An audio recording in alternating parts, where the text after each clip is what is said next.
ভিখারি নাটকটা আমার লাইফের করা বেস্ট একটা নাটক। কেন বলছি, কারণ এই নাটকটা অনেক চ্যালেঞ্জিং ছিল, বিশেষ করে শ্যুট করা।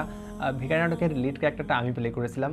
ভিখারি ক্যারেক্টারটা আমি প্লে করতে গিয়ে অনেক চ্যালেঞ্জের সম্মুখীন হয়েছি, বিশেষ করে প্রতিদিন সেম টু সেম মেকআপ করা এবং হচ্ছে যে ড্রেস আপ মেনটেন ঠিক রাখা।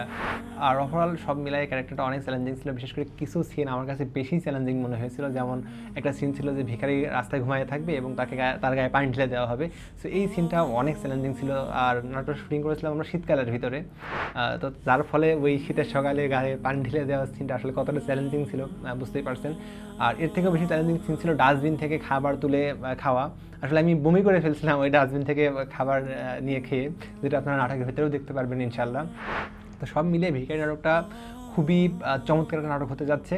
আশা করি আপনাদের প্রত্যেকের মন জয় করে নিতে পারবেন নাটকটি। অবশ্যই নাটকটি দেখবেন। আমাদের 1 লক্ষ সাবস্ক্রাইবার পূরণ হলেই কিন্তু নাটকটি চলে আসবে। যারা ফেসবুকে দেখছেন তারা কিন্তু এখনই সাবস্ক্রাইব করে আসতে পারেন আমাদের ইসলামিক ইউটিউব চ্যানেলটি। তো সবাইকে ধন্যবাদ। আসসালামু আলাইকুম।